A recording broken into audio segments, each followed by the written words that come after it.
Hello everyone, welcome to our channel knowledge of philosophy. আজকে আমরা আলোচনা করব সত্য সারণীর মাধ্যমে কিভাবে বৈধতা বিচার করা হয়। তার আগে বলি, আমরা আগের ভিডিওতে অলরেডি সত্য মূল্য নির্ণয়ের শতসত্য, আপাতিক, মিথ্যা কিনা সেই বচনটি বা সত্য সারণীটি শতসত্য না মিথ্যা না আপাতিক, সেটি আগের ভিডিওতে আমরা আলোচনা করেছি। এখনও পর্যন্ত যারা আগের ভিডিওটি দেখোনি, অবশ্যই গিয়ে আমাদের ইউটিউব চ্যানেলে গিয়ে ভিডিওটি দেখে নাও এবং তোমরা সেখান থেকেই বুঝে যাবে কিভাবে হয়েছে। এবং আমরা ট্রুথ টেবিলে যেই রুলসটা শিখেছি আগের ভিডিওতে আমরা অলরেডি আলোচনা করে ফেলেছি, সেই ভিডিওটি গিয়েও দেখে নাও, তাহলে গিয়ে তোমরা এই বৈধতা বিচারটা করতে পারবে। ট্রুথ টেবিল যদি আমাদের কাছে পুরোটা ক্লিয়ার থাকে তাহলে আমরা বৈধতা বিচারটা করতে পারবো। তাহলে এবার আমরা এই বৈধতা বিচারটা করি। P implies Q আছে, অতএব not P implies not Q, মানে এখানে একটা আশ্রয় বাক্য আর একটা সিদ্ধান্ত আছে।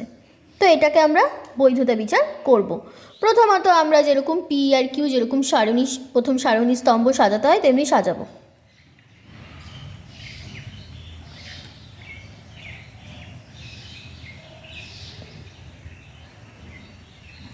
তারপর নট পি নট কিউ ছোটো ছোটো করে আগে করে নেব ভেঙে ভেঙে। তারপর পি এমপ্লাইজ কিউ, আর সবার লাস্টে সিদ্ধান্তটা not P implies not Q. এইবার আমরা সাজাবো।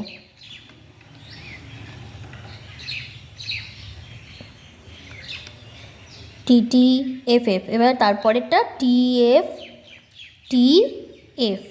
এইবার আছে নট পি, তাহলে পি এর কাজটা আগে। নট পি মানে তার উল্টোটা হবে, মানে টি থাকলে সেটা হয়ে যাবে এফ। টি আছে এফ, এফ আছে টি, এফ আছে টি। নট কিউটাও তেমন উল্টে যাবে।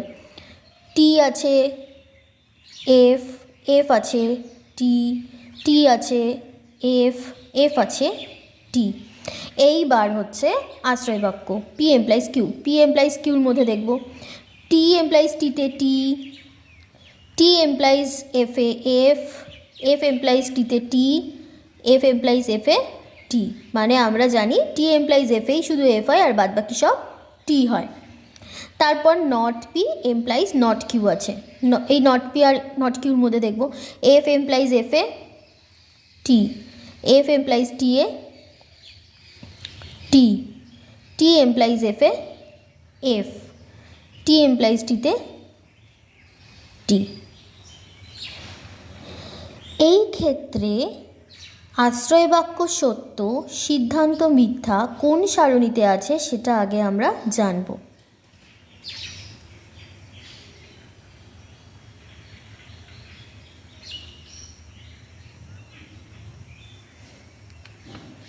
তাহলে এটা অবৈধ হবে। এবার অবৈধ কেন হবে? কারণ আমরা এইটা আগে আমাদের জানা উচিত যে অবৈধ তখনই হবে যখন আশ্রয় বাক্যে বা আশ্রয় বাক্যগুলো সত্য সিদ্ধান্ত মিথ্যা এসছে যে কোনো সারণীতেই। যদি আশ্রয় বাক্য সত্য সিদ্ধান্ত মিথ্যা আসে যে কোনো সারিতেই, তাহলে সেক্ষেত্রে অবৈধ হবে। আর যদি আশ্রয় বাক্য সত্য সিদ্ধান্ত মিথ্যা না আসে কোনো সারণীতে, তাহলে সেটা বৈধ হবে। তাই এই ক্ষেত্রে আকারটির বৈধতা বিচারের ক্ষেত্রে এই আকারটি বা এই সত্য মূল্যটি অবৈধ, কেননা এখানে আশ্রয় বাক্য সত্য আর সিদ্ধান্ত মিথ্যা এসছে। তাহলে অবৈধ কখন হবে? যে আশ্রয় বাক্য সত্য আর সিদ্ধান্ত যদি মিথ্যা আসে, তাহলে যে কোনো সারিতেই আসুক না কেন, তাহলে সেইটা পুরো বচনটি বা পুরো আকারটি বা পুরো সত্য মূল্যটি অবৈধ। আর আর যদি দেখা যায় যে কোনো সারিতে যে আশ্রয় বাক্য সত্য সিদ্ধান্ত মিথ্যা আসেনি, তাহলে পুরো সত্য সারণীটি তাহলে হচ্ছে বৈধ। আমাদের ভিডিওটি যদি তোমাদের ভালো লেগে থাকে অবশ্যই লাইক, শেয়ার অ্যান্ড সাবস্ক্রাইব করে ফেলো। Thank you.